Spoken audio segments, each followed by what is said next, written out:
1950-2015 കാലയളവിൽ രാജ്യത്ത് മുസ്ലിം ജനസംഖ്യയിൽ വൻ കുതിച്ചുചാട്ടമുണ്ടായെന്ന് പ്രധാനമന്ത്രിയുടെ ഉപദേശക സമിതി റിപ്പോർട്ട്.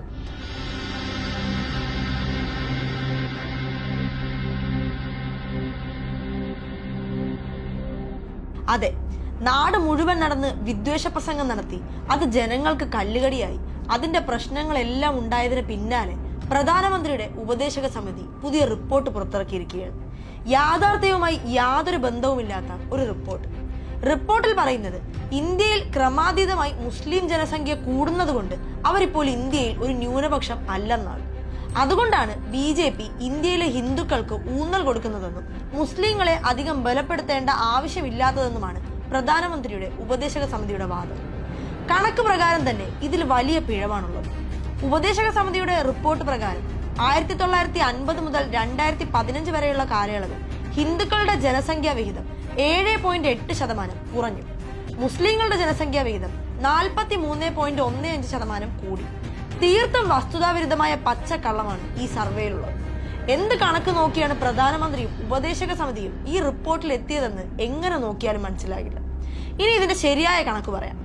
1981 മുതൽ 91 വരെയുള്ള കാലഘട്ടത്തിൽ മുസ്ലിങ്ങളുടെ വളർച്ചാ തോത് 32.9% ആയിരുന്നത് 2001 മുതൽ 2011 വരെയുള്ള കാലഘട്ടത്തിൽ 24.6% കുറയുകയാണ് ചെയ്യുന്നത്.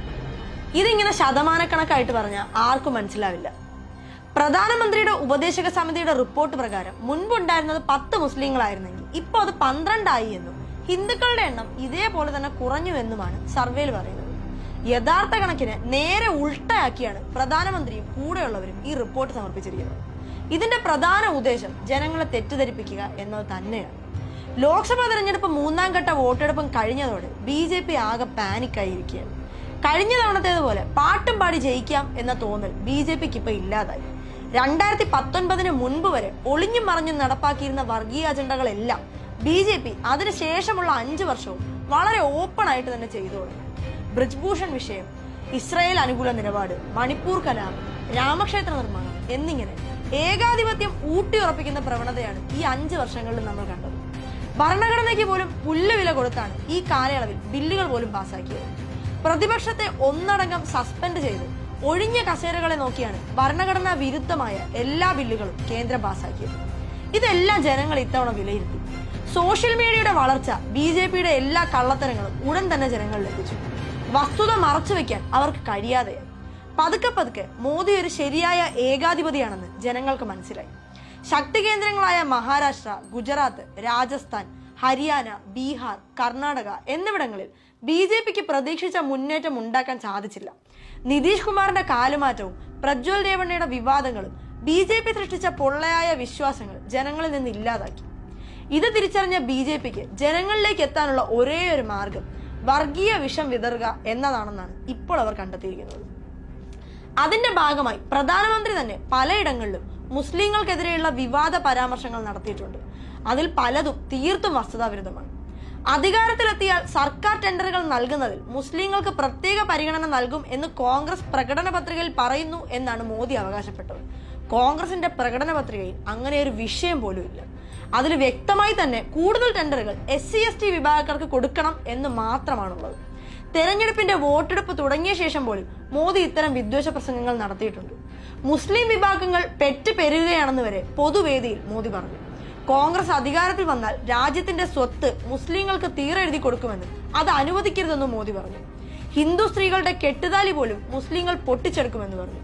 എല്ലാ അതിരുകളും ലംഘിച്ച് കോൺഗ്രസിന്റേത് വോട്ട് ജിഹാദാണെന്നും വോട്ട് ജിഹാദ് വേണോ രാമരാജ്യം വേണോ എന്ന് നിങ്ങൾ തീരുമാനിക്കണമെന്നും വരെ മോദി പറഞ്ഞു.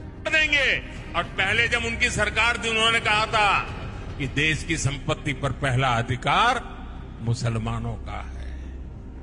इसका मतलब ये संपत्ति इकट्ठी करके किसको बांटेंगे? जिनके ज्यादा बच्चे हैं उनको बांटेंगे. घुसपैठियों को बांटेंगे.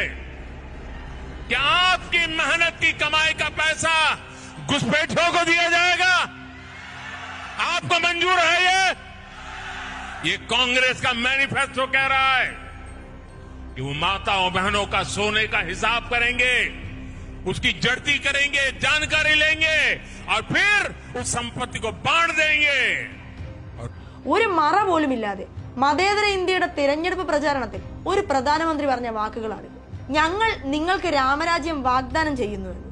എല്ലാ വഴികളും അടഞ്ഞപ്പോൾ തുറന്നു തന്നെ വർഗീയത പറഞ്ഞും ഹിന്ദുക്കളെ ഏകോപിപ്പിച്ചും വോട്ട് നേടുക എന്ന വില കുറഞ്ഞ തന്ത്രമാണ് ഇപ്പോൾ BJPയും രാജ്യത്തെ പ്രധാനമന്ത്രി നടത്തുന്നത്. അല്ലെങ്കിൽ നിങ്ങൾ തന്നെ നോക്കിയാൽ മതി, എത്ര ബാലിശമായ കാര്യങ്ങളാണ് ആ റിപ്പോർട്ടിൽ പറഞ്ഞിരിക്കുന്നത്. ജനസംഖ്യാ വിഹിതം കുറവായതുകൊണ്ടാണ് ഹിന്ദുക്കളെ ബലപ്പെടുത്താൻ ശ്രമിക്കുന്നത്. 2014 മുതൽ 19 വരെയുള്ള കാലഘട്ടത്തിൽ ഇന്ത്യയിൽ നടന്ന 91% കൊലപാതകങ്ങളും വർഗീയതയുടെ പേരിലാണ്. അതിൽ 73% മുസ്ലിങ്ങൾക്ക് നേരെയാണ് നടന്നിട്ടുള്ളത്. മതത്തിന്റെ പേരിൽ നടക്കുന്ന കൊലപാതകങ്ങളിൽ 81% വരുന്ന പ്രതികളും ഹിന്ദുക്കളാണ്. തുറന്നു പറഞ്ഞാൽ ഹിന്ദുക്കൾ കൊന്നൊടുക്കുന്ന മുസ്ലിങ്ങളുടെ കണക്ക് മറച്ചു വെച്ചാണ് പ്രധാനമന്ത്രിയും ഉപദേശക സമിതിയും ഈ വർഗീയ റിപ്പോർട്ടുമായി രംഗത്ത് വന്നിരിക്കുന്നത്. രാജ്യത്ത് നടന്ന കലാപങ്ങളെല്ലാം വർഗീയതയുടെ പേരിൽ ന്യൂനപക്ഷങ്ങളെ ഇല്ലാതാക്കാൻ BJP അഴിച്ചുവിട്ടതാണ്. അത് തുറന്നു പറഞ്ഞുകൊണ്ട് BBC പുറത്തുവിട്ട ഇന്ത്യ ദി മോദി ക്വസ്റ്റ്യൻ എന്ന ഡോക്യുമെന്ററിയും BJP ഒരു കാര്യവുമില്ലാതെ രാജ്യത്ത് നിരോധിച്ചു.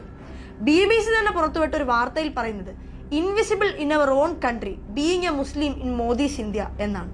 മോദിയുടെ ഇന്ത്യയിൽ മുസ്ലിം ആയിരിക്കുക എന്നാൽ സ്വന്തം രാജ്യത്ത് അദൃശ്യനായിരിക്കുന്നതിന് തുല്യമാണ് എന്ന്.